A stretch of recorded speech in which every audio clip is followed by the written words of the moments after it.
আল্লাহ পাক রব্বুল আলামিন সুযোগ দিয়েছিলেন, সম্ভাবনা দিয়েছিলেন, কিন্তু রাজনৈতিক নেতৃবৃন্দের ভুলের কারণে, তাদের ক্ষমতার লোভের লালসার কারণে, তাদের ভুল নীতির কারণে, রাজনৈতিক নেতারা মুসলিম জাতিকে ভুল পথে পরিচালিত করবার কারণে এদেশে মুসলমানদের সম্ভাবনা থাকা সত্ত্বেও আল্লাহর দ্বীন জিন্দা হয় নাই।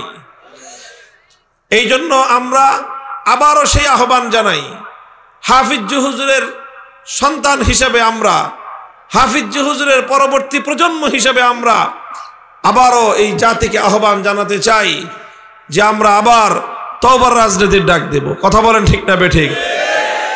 রাজনৈতিকভাবে যে ভুল করা হয়েছে, যে অন্যায় করা হয়েছে, যে অপরাধ করা হয়েছে, ব্যক্তিগতভাবে যারা ভুল করেছেন ব্যক্তিগতভাবে রাজনৈতিক তওবা করবেন, যারা সমষ্টিগতভাবে ভুল করেছেন তারা সমষ্টিগতভাবে রাজনৈতিকভাবে তওবা করবেন। অনেক মানুষ এমন আছেন যে অতীতে ধর্মনিরপেক্ষ আদর্শের রাজনীতি করেছেন, আছে না নাই? অনেক মানুষ আছেন পাশ্চাত্যের আদর্শে তারা উদ্বুদ্ধ হয়ে রাজনীতি করেছেন, ইসলাম বিরোধী রাজনীতি করেছেন, আছে না নাই? তাদের তওবার উপায় হলো আপনি যেরকম আগে রাজনীতি করেছেন ইসলাম বিরোধী রাজনীতি, আল্লাহ যদি আপনাকে দ্বীনের বুঝ দিয়ে থাকেন, আপনার তওবা হবে, আপনার অবশিষ্ট জীবন আল্লাহর জমিনে আল্লাহর দ্বীন জিন্দা করবার জন্য ইসলামী রাজনীতি করা হবে। এটাই হবে আপনার সবচেয়ে বড় তওবা। হাফিজ হুজুর রহমতুল্লাহ আলাইহির আরেকটা গুরুত্বপূর্ণ কথা ছিল, তিনি একটা কথা বলতেন যে খেলাফত প্রতিষ্ঠার সংগ্রাম করা এটা হলো এখন আহাম্মুল ফারাইজ। কি বলতেন? এটা আহাম্মুল ফারাইজ। আহাম্মুল ফারাইজ মানে হলো যেটা ফরজের মধ্যে অত্যন্ত বা সর্বাধিক গুরুত্বপূর্ণ একটা ফরজ। এখন স্বাভাবিকভাবে প্রশ্ন আসে যে খেলাফত প্রতিষ্ঠা করা এটা আহাম্মুল ফারাইজ কিভাবে হয়, অথচ ইসলামের বুনিয়াদ কয়টা? ইসলামের বুনিয়াদ কয়টা? ঈমান, নামাজ, রোজা, হজ, যাকাত, এই পাঁচটা হলো আরকানে খামসা। ইসলামের রোকন হলো পাঁচটা। এখানে তো খেলাফত প্রতিষ্ঠা নাই, আছে? তো এই পাঁচটা হলো ইসলামের মূল বিধান, এই পাঁচটা হলো ইসলামের মূল ফরজ। তাহলে আবার খেলাফত প্রতিষ্ঠার সংগ্রাম করা এটা আহাম্মুল ফরাইজ হইল কিভাবে? প্রশ্ন বুঝে আসলো? দেখেন, আমি আপনাদেরকে ছোট্ট, বেশি লম্বা কথা বলবো না, এই কথাটা বুঝাই। এটাই আমার আলোচনার আখেরি কথা, শেষ কথা। একটা বিষয় আছে ইসলামী শরীয়তের মধ্যে, একটা মূল নীতি আছে। আলেম ওলামা, মাদ্রাসার ছাত্ররা ভালো বুঝবে, সাধারণ মানুষরাও বুঝবে, বুঝায় বলতেছি, বুঝবেন ইনশাআল্লাহ। বিষয়টা হলো যে যেই জিনিসটা না করলে কোনো একটা ফরজ আদায় করা যায় না, যেই কাজ না করলে ফরজ আদায় করা যায় না, সেই কাজটা করাও ফরজ। বুঝেন না এই কথা? যেটা ছাড়া ফরজ আদায় হয় না সেটাও কি হয়ে যায়? ফরজ হয়ে যায়। যেমন ধরেন, আচ্ছা বলেন তো, স্বাভাবিকভাবে উজু করা বুঝেন? উজু করা, পবিত্রতা অর্জন করা, উজু করা, এটা ইসলামী শরীয়তে উজু করার বিধান কি? কে বললেন ফরজ? আপনারা বলেন তো, উজু করার বিধান কি বলতে পারেন? একজনে বলছে সুন্নত, আরেকজন বলছে ফরজ। আচ্ছা, উজু করা ফরজ এই মত কাদের? বা এরকম মনে করেন কারা? হাত উঠান দেন। পারবেন হাত উঠাইতে? আচ্ছা, দরকার নেই হাত উঠানোর। আসলে উজু করাটা কি? যদি কেউ বলে ফরজ, তাহলে এখন আপনাদের সবার উজু আছে? আচ্ছা বলেন তো, উজু আছে সবার? উজু করা ফরজ হলে আপনাদের উজু নাই। আসলে উজু করার বিধানটা কি? স্বয়ং সম্পন্নভাবে উজু করা এটা ফরজ না, ওয়াজিব না, তবে সবসময় উজুর সাথে থাকা এটা মুস্তাহাব। সবসময় উজু অবস্থায় থাকা কি মুস্তাহাব, সুন্নত। স্বাভাবিক অবস্থায় উজু করা ওয়াজিবও না, উজু করা ফরজও না। কিন্তু মনে করেন আপনার মাগরিবের নামাজ, ধরে নেন আমি দৃষ্টান্ত হিসেবে বলতেছি, মাগরিবের নামাজ আপনি যে কোনো কারণে পড়তে দেরি হয়ে গেছে, ব্যস্ততার কারণে বা যে কোনো কারণে, নামাজের সময় আছে আর মাত্র 5 মিনিট। কয় মিনিট? আপনি মাগরিবের নামাজ তখনও পড়েন নাই। এমত অবস্থায় আপনার উজুও নাই, উজুও করতে হবে, উজু করে মাগরিবের নামাজ আদায় করতে হবে। বুঝছেন কথাটা? আচ্ছা, তাহলে 5 মিনিটের মধ্যে আপনাকে 5 মিনিটের মধ্যেই মাগরিবের নামাজ আদায় করা ফরজ। কথা বলেন ঠিক না বেঠিক? যখন নামাজের ওয়াক্ত আছে আর কয় মিনিট, তো ওই 5 মিনিটের মধ্যেই মাগরিবের নামাজ আদায় করা ফরজ কিনা বলেন? ফরজ কিনা বলেন? আচ্ছা, 5 মিনিটের মধ্যেই মাগরিবের নামাজ আদায় করা ফরজ। এখন এই লোকটার নাই কি? উজু নাই। তো এখন এই 5 মিনিটের মধ্যে তার জন্য নামাজ পড়ার জন্য উজু করাও ফরজ। নামাজ পড়ার জন্য, কারণ উজু যদি না করে নামাজ পড়তে পারবে? তাহলে এমনি কিন্তু তার যদি উজু থাকতো তাহলে উজু করা ফরজ ছিল না। কিন্তু যেহেতু এখন তার উজু নাই, আর উজু না করলে সে মাগরিবের নামাজ পড়তে পারবে না, অথচ মাগরিবের নামাজ পড়া তার জন্য ফরজ, এবং এই 5 মিনিটের মধ্যেই তার মাগরিবের নামাজ পড়া ফরজ। তো এখন এই 5 মিনিটের মধ্যে তার জন্য মাগরিবের নামাজের আগে উজু করাও কি ফরজ? তাহলে এখন তার জন্য ফরজ হলো কয়টা? কি কি? উজু করাও ফরজ, মাগরিবের নামাজ পড়াও ফরজ। আচ্ছা বলেন তো, উজু করাও ফরজ, মাগরিবের নামাজ পড়াও ফরজ, কোন ফরজ তার আগে আদায় করতে হবে এটা বলেন? এখন সে নামাজ পড়া তো বড় ফরজ, নামাজ পড়া তো আপনার 5টা ফরজের মধ্যে, ইসলামের মধ্যে ঈমানের পরে সবচেয়ে বড় ফরজ কি? নামাজ। এখন তার উজু নাই, এখন তার জন্য উজু করাও ফরজ, নামাজ পড়াও ফরজ। এখন নামাজ পড়া ফরজ যতই গুরুত্বপূর্ণ হোক না কেন, আগে সে নামাজ পড়ে না আগে উজু করবে। কারণ কি? কারণ এখন যদি সে উজু না করে ফরজ নামাজ আদায় করতে পারবে না। কাজেই যেই জিনিস না করলে ফরজ আদায় করা যায় না, সেই জিনিসও ফরজ হয়ে যায়।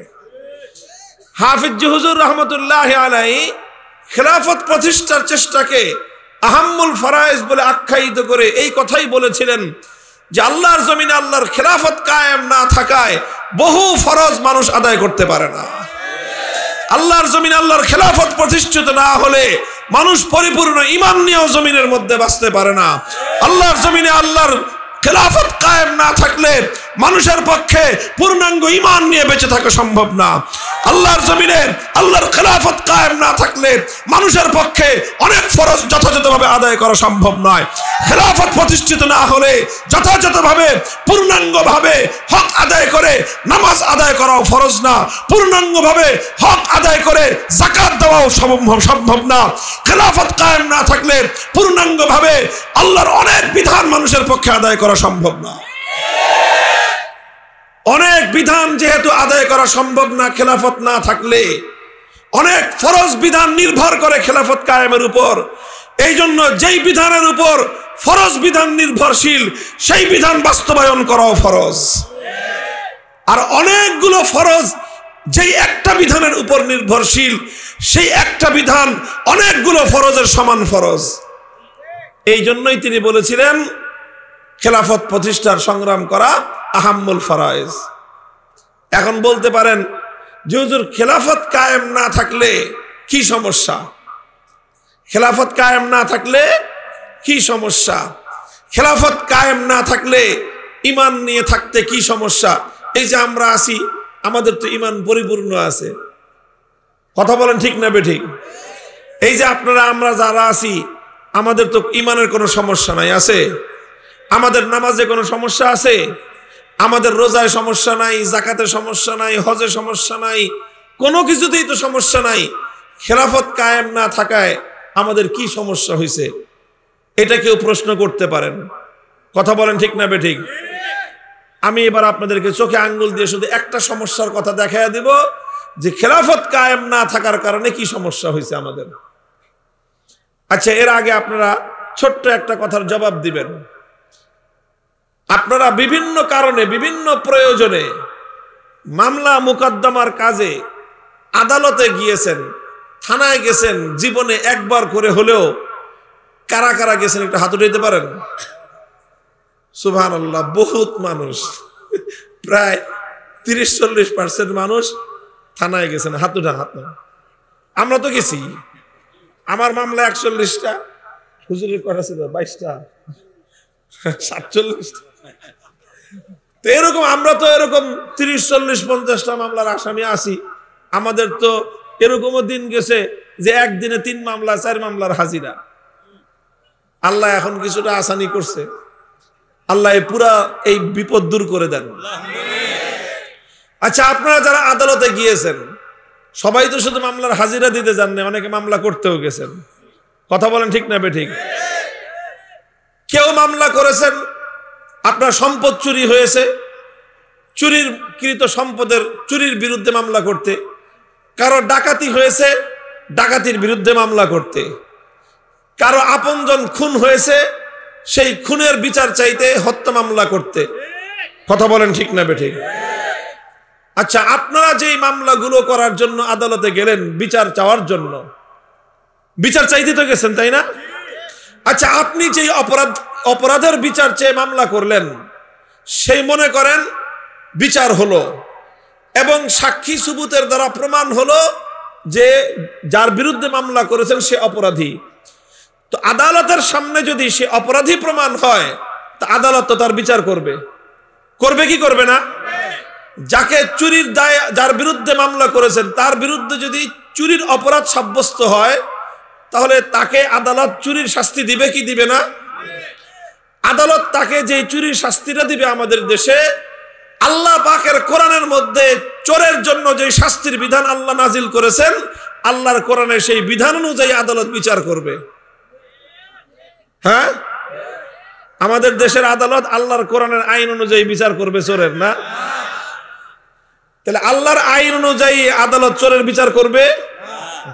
আচ্ছা, ডাকাতির বিচার যেটা আল্লাহর কোরআনে যেই বিধান নাজিল হয়েছে, আদালত ডাকাতের বিরুদ্ধে আল্লাহর কোরআনের আইন অনুযায়ী বিচার করবে?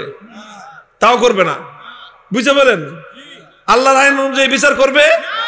আচ্ছা, হত্যাকাণ্ডের বিরুদ্ধে মানুষকে হত্যা করা হলে, নিরপরাধ মানুষকে খুন করলে আল্লাহ পাকের কোনো আইন আছে না নাই? কোরআনের কোনো বিধান আছে না নাই? তাহলে আমাদের দেশের প্রচলিত আদালতে যেই বিচারটা করবে সেটা তো সে আল্লাহর কোরআনের আইন অনুযায়ী করবে, তাই না? তাও করবে না।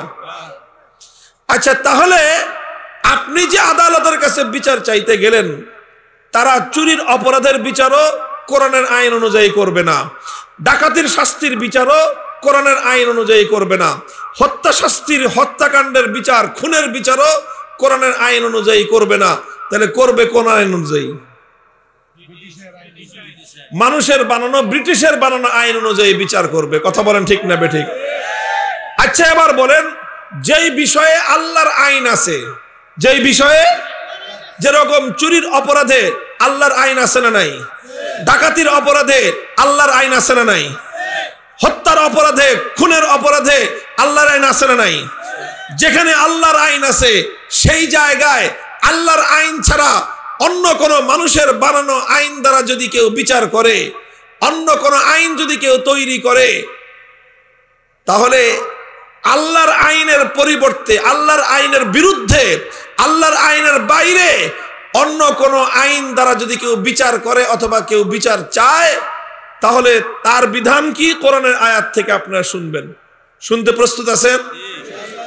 কোরআনে পাকের সূরাতুন নিসার 60 নম্বর আয়াতে আমার আল্লাহ পাক রব্বুল আলামিন আয়াত নাজিল করেছেন, আলাম তারা ইলাল্লাযীনা ইয়াজউমুনা আন্নাহুম আমানু বিমা উনজিলা ইলাইকা ওয়া মা উনজিলা মিন ক্বাবলিক ইউরিদুনা আন ইয়াতাহাকামু ইলাত তাগুতি ওয়া ক্বাদ উমিরু আন ইয়াকফুরু বিহি। আল্লাহর কোরআন বলতেছে, বড় আশ্চর্যের বিষয়, বড় বিস্ময়কর বিষয়। আল্লাহ বলেন যে তোমরা কি লক্ষ্য করে দেখেছো দুনিয়াতে এমন কিছু মানুষ আছে যারা নিজেদেরকে ইমানদার বলে দাবি করে। কি করে? জোরে বলেন, কি করে? ইয়াজুমুনা আন্নাহুম আমানু, তারা নিজেদেরকে ইমানদার বলে দাবি করে, অথচ ইউরিদুনা আইয়াতাহাকামু ইলাত তাগুত, তারা আল্লাহর আইনের বাইরে গিয়ে মানুষের বানানো আইনের কাছে বিচার চায়। আবার বলছি, কোরআনের আয়াতের অর্থ বলছি, তারা দাবি করে যে তারা ইমানদার। তারা দাবি করে কি? তারা দাবি করে কি? নিজেদেরকে ইমানদার বলে দাবি করে, অথচ তারা আল্লাহর আইন বাদ দিয়ে মানুষের বানানো আইনের কাছে বিচার চায়। অর্থাৎ আল্লাহর কোরআন স্পষ্ট ভাষায় বলতে চায়, আল্লাহর আইন বাদ দিয়ে যারা মানুষের বানানো আইনের কাছে বিচার চায়, হাজি হতে পারে, গাজী হতে পারে, পাজি হতে পারে, ইমানদার হতে পারে না। পরিষ্কার কথা, যেখানে আল্লাহর আইন আছে সেই বিষয়ে আল্লাহর আইন ছাড়া কোন মানুষের বানানো আইনের কাছে যে বা যারা বিচার চাইবে, অন্য কিছু থাকলেও ইমানদার থাকতে পারে না। এটা পরিষ্কার কথা। দ্বিমত করবার কারো যদি হিম্মত থাকে কথা বলেন। এটা কোরআনের পরিষ্কার পয়গাম। কথা বিশ্বাস হয় আপনাদের? কোরআনের রেফারেন্স দিয়ে কথা বলতেছি। ফালা ওয়া রাব্বিকা লা ইউমিনুন হাত্তা ইউহাক্কিমুকা ফীমা শাজারা বাইনাহুম সুম্মা লা ইয়াজিদু ফী আনফুসিহিম হারাজাম মিম্মা কাযাইতা ওয়া ইউসাল্লিমু তাসলিমা। আল্লাহ বলেছেন, যারা আল্লাহর কোরআন অনুযায়ী আল্লাহর নবী যখন বিচার করেন, সেই নবীর বিচার না মেনে যারা আল্লাহর কোরআনের বিচারের বাইরে অন্য বিচার চাইতে যায়, ফালা ওয়া রাব্বিকা লা ইউমিনুন, আল্লাহ বলতেছেন আপনার রবের কসম খেয়ে বলি, তারা কোশ্চিন কেলেও ইমানদার হতে পারে না। আল্লাহর আইনের বাইরে যারা অন্য আইনের কাছে বিচার চাইতে যায়, তারা ইমানদার না বেঈমান? এবার আপনারা বলেন, তাহলে যেই লোকগুলো আমার দেশে চোরের শাস্তি চাওয়ার জন্য গেল, আল্লাহর আইন অনুযায়ী বিচার চাইতে গেছে না ব্রিটিশের বানানো আইন অনুযায়ী বিচার চাইতে গেছে? বলেন। ডাকাতের বিরুদ্ধে বিচার চাইতে গেল, আল্লাহর আইন অনুযায়ী বিচার চাইতে গেছে না ব্রিটিশের বানানো আইনের কাছে বিচার চাইতে গেছে? হত্যাকাণ্ডের বিচার চাইতে গেল, এটাকে আল্লাহর আইন অনুযায়ী বিচার চাইতে গেছে না ব্রিটিশের বানানো আইন অনুযায়ী বিচার চাইতে গেছে? তো কোরআনের ফয়সালা অনুযায়ী আল্লাহর আইনের বাইরে মানুষের বানানো আইনের কাছে যদি বিচার চাইতে না যায়, বিচার চাওয়া না যায়, বিচার চাইলে যদি ঈমান না থাকে, তাহলে যারা এই বিচার চাইতে গেল তাদের ঈমান আছে না গেছে? আসলেই গেছে? বলেন, কি মনে হয় আপনাদের? আছে না গেছে? তাহলে মামলা মোকদ্দমা যারা করে তাদের কারো ঈমান নাই? আবার আপনার এই কোন আছে, একটু আগে কইলেন ঈমান আছে না গেছে, কোন গেছে, এখনকার আবার ঈমান আছে। আসলে সমস্যাটা কি? আসলে সমস্যা এখানে একটা বড় সমস্যা আছে। এই লোকগুলোর ঈমান আছে, কোন রকমে আছে। কি আছে? এই লোকগুলোর ঈমান জুল্লা আছে, কোন রকমে, কোন রকমে ঈমানটা আছে। তারা আল্লাহর আইন বাদ দিয়ে মানুষের বানানো আইনের কাছে বিচার চাইতে গেছে, কিন্তু এরপরও ঈমানটা কিভাবে আছে? কোন রকমে আছে। কেন আছে ঈমানটা? একটা কারণে ঈমানটা আছে। কয়টা কারণে? একটা কারণে ঈমানটা আছে, সেটা হলো যে তারা ইচ্ছায় যায় নাই, খুশিতে যায় নাই, বাধ্য হয়ে গেছে। বাধ্য হয়ে গেছে, শুধু এই জন্য ঈমান আছে। যদি খুশিতে যাইতো, আনন্দ চিত্তে যদি যাইতো, প্রফুল্ল চিত্তে যদি যাইতো, এখনো কেউ যদি আনন্দ চিত্তে খুশিতে মানুষের বানানো আইনের কাছে কেউ বিচার চাইতে যায়, স্পষ্টভাবে তার ঈমান থাকে না, বেঈমান হয়ে যায়। বাধ্য হয়ে গেছে যেহেতু, কোনো উপায় নাই, এই জন্য তাদের ঈমানটা আছে। বাধ্য হয়ে হারাম খাইলে খাওয়া জায়েজ আছে। কথা বলেন ঠিক না বেঠিক? একজন মানুষের জান বাঁচে না, এখন সামনে আছে মরা গরুর গোশত। মরা গরুর গোশত খাইলে বাঁচতে পারবে, আর না হলে না খেয়ে মরে যেতে হবে। এই সময় মরা গরুর গোশত খাওয়া জায়েজ না না জায়েজ? মরা গরুর গোশত না, কুত্তার গোশত আছে, কুত্তার গোশত না খেলে জীবন বাঁচে না, খাওয়া জায়েজ না না জায়েজ? জায়েজ। কুত্তা না, শুয়োরের গোশত আছে, না খাইলে জীবন বাঁচে না। এখন জীবন বাঁচানো পরিমাণ শুয়োরের গোশত খাওয়া জায়েজ না না জায়েজ? ফামান ইসতুররা গায়রা বাগিন ওয়ালা আদিন ফালা ইসমা আলাইহি ইন্নাল্লাহা গফুরুর রহিম। আল্লাহর কোরআন বলেছে যে সমস্ত জিনিস খাওয়া হারাম, মৃত জানোয়ারের গোশত খাওয়া হারাম, শুয়োরের গোশত খাওয়া হারাম, কুকুরের গোশত খাওয়া হারাম। তবে কেউ যদি জীবন বাঁচানোর প্রয়োজনে সামান্য পরিমাণ গোশত না খাইলে তার জীবন রক্ষা পায় না, এমত অবস্থায় যদি কোনো হালাল খাদ্য সে না পায়, তাহলে জীবন বাঁচানো পরিমাণ হারাম খাদ্য খাওয়া তার জন্য বৈধ আছে। বুঝতে পারছেন কথা? অর্থাৎ জীবন বাঁচানোর জন্য যেরকম শুয়োরের গোশত খাওয়াটা বৈধ আছে, কিন্তু খুশিতে খাওয়া বৈধ আছে? বলেন, আনন্দ চিত্তে কুত্তার গোশত খাইবেন কেউ? হ্যাঁ, যদি জীবন বাঁচানোর উপায় দরকার পড়ে মরা গরুর গোশত খাইবেন, কিন্তু খুশিতে মরার গোশত কে কে কে খাইবেন? মরা গরুর গোশত? বলেন তো। আরে ভাই, কোন মুসলমানের বাচ্চা আছে যে আনন্দ চিত্তে মরা গরুর গোশত খাবে? কোন মুসলমানের বাচ্চা আছে যে আনন্দ চিত্তে কুত্তার গোশত খাবে? কোন মুসলমানের বাচ্চা আছে আনন্দ চিত্তে শুয়োরের গোশত খাবে? শুয়োরের গোশত খাওয়া যতটা বড় হারাম, কুত্তার গোশত খাওয়া যতটা বড় হারাম। স্পষ্ট ভাষায় বলতে চাই, আল্লাহর আইন ছাড়া মানব রচিত আইনের কাছে বিচার চাওয়া তার চেয়ে বড় হারাম। কারণ কুত্তার গোশত খাইলে ঈমান যায় না, শুয়োরের গোশত খাইলে ঈমান যায় না। এটা নাজায়েজ কাজ হয়, হারাম কাজ হয়। আল্লাহর আইন ছাড়া মানব রচিত আইনের কাছে বিচার চাইতে গেলে ঈমান থাকে না, বেঈমান হয়ে যায়। ওটা বড় হলো না, এটা বড় হলো, ওটা বড় অপরাধ। কিন্তু ঈমান যায় নাই কেন? কেন ঈমান যায় নাই? কেন ঈমান যায় নাই? কুত্তার গোশত যেরকম বাধ্য হয়ে খাইলে হালাল হারাম হয় না, শুয়োরের গোশত যেরকম বাধ্য হয়ে খাইলে হারাম হয় না, ওরকম ভাবে মানব রচিত আইনের কাছে বাধ্য হয়ে বিচার চাইতে গেলে ঈমান যায় না। কথা বুঝতে পারছেন? আচ্ছা, এখন আপনারা বলেন তো, বাধ্য হয়ে তো শুয়োরের গোশত খাওয়া যায়, একান্ত বাধ্য হলে হারাম খাদ্য খাওয়া যায়, কিন্তু সেই হারাম খাদ্য খাওয়ার জন্য কি আমরা প্রস্তুত আছি কেউ?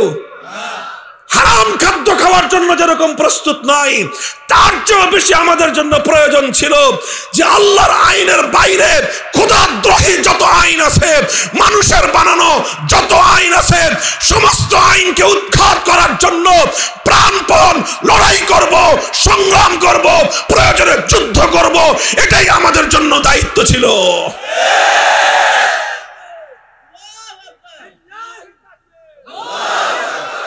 মুহতারাম হাজিরিন, কাজেই দেখেন, আসি তো আমরা ঈমান নিয়ে তো আসি। ঈমানের কি অবস্থা বুঝতে পারছেন? আমরা কেউ এই কুফরি সংবিধানের অধীনে থেকে, এই কুফরি রাষ্ট্র ব্যবস্থার অধীনে থেকে, এই কুফরি বিচার ব্যবস্থার অধীনে থেকে কেউ পরিপূর্ণ ঈমান নিয়ে থাকতে পারবে না। কেউ পরিপূর্ণ ঈমান নিয়ে থাকার উপায় নাই। উপায় একটাই, সেটা হলো যতদিন আমরা বাধ্য আছি, বাধ্য হয়ে ততদিন চাইব। আপনি একজন মনে করেন আপনার জীবন বাঁচানোর জন্য হালাল খাদ্য নাই, বাধ্য হয়ে হারাম খাদ্য খাচ্ছেন, আপনি কি হালাল খাদ্য সন্ধান করবেন না? কি বলেন ভাই? মাসলাটা বুঝেন। মনে করেন জীবন বাঁচানোর জন্য আপনার সামনে শুয়োরের গোশত ছাড়া আর কোনো গোশত নাই।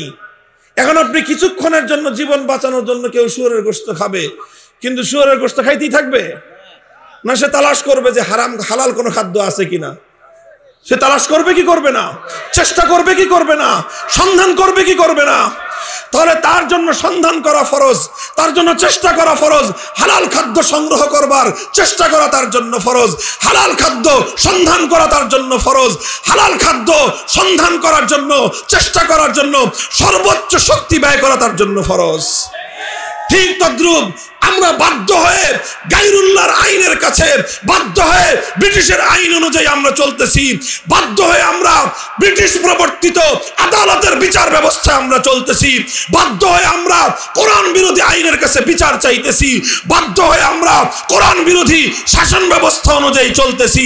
কিন্তু আমাদের জন্য হালাল শাসন ব্যবস্থা, কোরআনী শাসন ব্যবস্থা, ইসলামী শাসন ব্যবস্থা, ইসলামী বিচার ব্যবস্থার জন্য চেষ্টা করা ফরজ কি ফরজ না? আপনারাই বলেন। মুহতারাম হাজিরিন, আমি বলেছিলাম এই জন্যই প্রথম কথাটা যে হাফিজ হুজুর রহমতুল্লাহ আলাইহির সেই কথার সূত্র ধরে যে খেলাফত প্রতিষ্ঠার সংগ্রাম করা তিনি বলেছিলেন আহাম্মুল ফরায়েজ, অর্থাৎ সব ফরজের গুড়ার ফরজ। কারণ এই ফরজটা আদায় না হলে নামাজ ভালোভাবে পড়া যায় না, এই ফরজটা আদায় না হলে যাকাত ভালোভাবে আদায় করা যায় না, এই ফরজটা আদায় না হলে পর্দার বিধান যথাযথভাবে কার্যকর করা যায় না, এই বিধানটা বাস্তবায়ন না হলে আল্লাহর কোরআনের বিচার ব্যবস্থা সংক্রান্ত আয়াতগুলো বাস্তবায়ন করা যায় না, এই ফরজটা কায়েম না হলে আল্লাহর কোরআনের অসংখ্য বিধান অকার্যকর থেকে যায়, যেই বিধানটা বাস্তবায়ন না হলে ইসলামের অনেক বিধান অকার্যকর থেকে যায়। ওই বিধানটা বাস্তবায়ন করার জন্য উম্মতের জন্য আহাম্মুল ফরায়েজ গুরুত্বপূর্ণ ফরজ বিধান।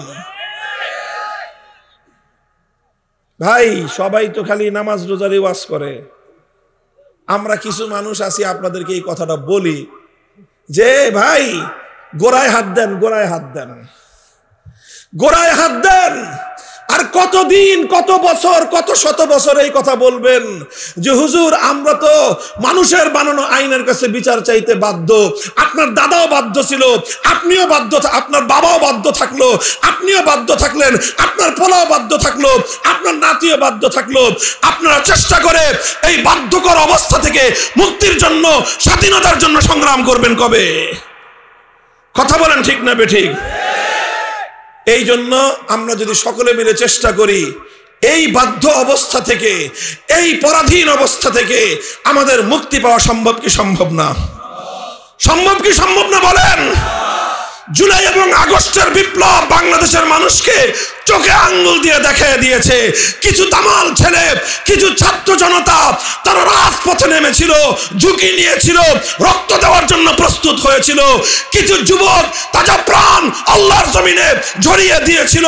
আবু সাঈদ মুগ্ধরা শাহাদাতের রক্ত ঝরিয়ে দিয়েছিল। 2000 মানুষের তাজা প্রাণ যখন ঝরেছিল, শেখ হাসিনার মতো যুগের কুখ্যাত ফেরাউন ফ্যাসিবাদী ক্ষমতা টিকিয়ে রাখতে পারে নাই।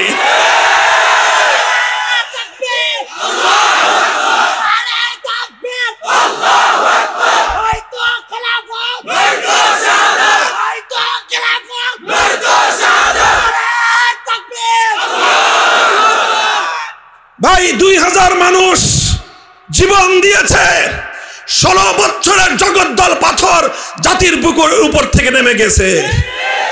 2000 মানুষ জীবন দিয়েছে। 1 ঘন্টার ব্যবধানে টেকনাফ থেকে তেতুলিয়া ভাস্কর্য নামক শিরকের যত মূর্তি ছিল, আখড়া ছিল, সমস্ত মূর্তি ভেঙে গুড়িয়ে গেছে। যদি চেষ্টা করেন আপনি আর আমি, সফল হওয়া কি সম্ভব কি সম্ভব না? আমরা যদি চেষ্টা করি, সাহায্য করবেন কে? আমরা যদি আমাদের চেষ্টার সবটুকু ব্যয় করি, বিজয় দিবেন কে? সাহায্য করবেন কে? আল্লাহর সাহায্যের উপর ভরসা আছে তো আমাদের ইনশাআল্লাহ। মুহতারাম হাজিরিন, আগস্ট বিপ্লবের এই চেতনাদীপ্ত সময় আমাদেরকে নতুন ভাবে সাহস যোগায়, উদ্দীপিত করে। জাতি যদি ঐক্যবদ্ধ হয়, বিশেষ করে ইয়াং জেনারেশন, তরুণ প্রজন্ম যদি প্রস্তুত হয়, সমাজে পরিবর্তন আনা সম্ভব। ব্রিটিশ প্রবর্তিত কুফরি বিচার ব্যবস্থা পরিবর্তন করা সম্ভব। ব্রিটিশ প্রবর্তিত কুফরি শাসন ব্যবস্থা পরিবর্তন করা সম্ভব। কুফরি সংবিধান বঙ্গোপসাগরে ভাসায় দেওয়া সম্ভব। সাহস করতে হবে। কথা বলেন ঠিক না বেঠিক? সাহস করে কদম বাড়াইতে হবে। রাজি আছেন তো ইনশাআল্লাহ? কারা কারা রাজি? হাত উঠান, হাত উঠান, আল্লাহকে দেখান। রাজি আছেন তো ইনশাআল্লাহ? আল্লাহ কবুল করেন। হাত নামান। এই জন্য খালি হাত উঠাইলেই চেষ্টা হয়ে গেল না, হাত উঠানোর দ্বারা কাজ শুরু। কথা বলেন ঠিক না বেঠিক? প্রথমে মাথার ঘাম পায়ে ফেলে ঘাম ঝরানো পরিশ্রম করতে হবে। মানুষকে বোঝাতে হবে। প্রথমেই বলেছিলাম, যারা জীবনের দীর্ঘ একটা সময় ব্যয় করেছেন আব্রাহাম লিঙ্কনের আদর্শ বাস্তবায়নের জন্য, কেউ কার্ল মার্কসের আদর্শ বাস্তবায়নের জন্য, কেউ লেনিনের আদর্শ বাস্তবায়নের জন্য, কেউ মাও সেতুংয়ের আদর্শ বাস্তবায়নের জন্য। হে মুসলমানের সন্তান, তোমার জীবন আব্রাহাম লিঙ্কনের আদর্শের জন্য নয়, তোমার জীবন কার্ল মার্কস, মাও সেতুং, লেনিনদের আদর্শ বাস্তবায়নের জন্য নয়। আল্লাহ পাক তোমাকে জীবন দিয়েছেন, যৌবন দিয়েছেন একমাত্র কেবলমাত্র আল্লাহর জন্য, জীবনকে উৎসর্গ করার জন্য। যারা অতীতের জীবনে এই সকল বস্তা পচা মানবরচিত তন্ত্র মন্ত্রের জন্য সময় ব্যয় করেছেন। আপনাদের জন্য আমরা তওবার রাজনীতির আহ্বান জানাই। রাজনীতি ছাড়বেন না, খবরদার রাজনীতি ছাড়বেন না। তবে যেই অপরাধ করেছেন, আল্লাহর বিধানের বাইরে গিয়ে রাজনীতি করে তওবা করবেন। এখন থেকে জীবনের বাকি অংশ আল্লাহর জমিনে আল্লাহর দ্বীন জিন্দা করবার রাজনৈতিকভাবে মেহনত করবেন ইনশাআল্লাহ। ঘাম ঝরানো মেহনত, ঘাম ঝরানো মেহনত করবেন ইনশাআল্লাহ। কথা বলেন ঠিক না বেঠিক? এরপরে ঘাম ঝরানো মেহনত করলেই সফলতা আসবে না, সাহায্য লাগবে কার? রাতের অন্ধকারে তাহাজ্জুদের জায়নামাজে দাঁড়িয়ে চোখের অশ্রুর নজরানা দিয়ে সাহায্য চাইব কার? এইভাবে ঘাম আর অশ্রু, ঘাম আর অশ্রু, ঘাম আর অশ্রু, মাথার ঘাম চোখের অশ্রু মেহনত করতে করতে করতে করতে এক সময় আল্লাহর জমিন বিপ্লবের জন্য উর্বর হয়ে উঠবে। সেই বিপ্লবের জন্য যখন জমিন উর্বর হয়ে উঠবে, তখন শুধু ঘাম আর অশ্রু দিয়ে কাজ হবে না, তখন প্রয়োজন হবে শাহাদাতের রক্ত দেওয়ার। 2000 দামাল যুবক শাহাদাতের রক্ত দিয়ে ফ্যাসিবাদকে উৎখাত করেছে। সেখানে পূর্ণাঙ্গ আল্লাহর কোরআনের হুকুমত কায়েমের জন্য, ইসলামকে পূর্ণাঙ্গভাবে বিজয়ের জন্য 2000 নয়, যদি প্রয়োজন হয় 2 লক্ষ যুবকের রক্ত শাহাদাতের শহীদি ঈদগাহে রক্ত দেওয়ার জন্য কারা কারা প্রস্তুত থাকবা? হাত তুলে আল্লাহকে দেখাও।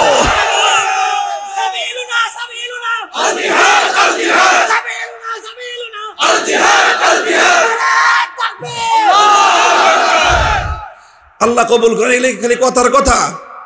এটা কি আমার শুধু চিল্লানি আর আপনাদের শুধু কানের মজা আর মুখের মজা? না, এটা শপথ। বলেন তো, অঙ্গীকার। এটা কার সাথে অঙ্গীকার? কার সাথে অঙ্গীকার? আল্লাহর সাথে অঙ্গীকার। আল্লাহ দেখতেছেন, আল্লাহ দেখতেছেন, আল্লাহ শুনছেন, আল্লাহ হিসাব নেবেন ইনশাআল্লাহ। আল্লাহর কাছে দোয়া করি আল্লাহ আমাদের সকলকে এই অঙ্গীকার পূরণ করার তৌফিক দান করেন। জীবনের মালিক কে? জীবন দিয়েছেন কে? এই জীবনের মালিক কে?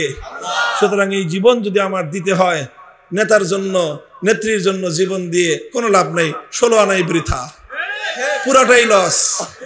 জীবন আল্লাহকে দাও। জীবন দিবা তো কাকে দাও? আল্লাহর জন্য দাও।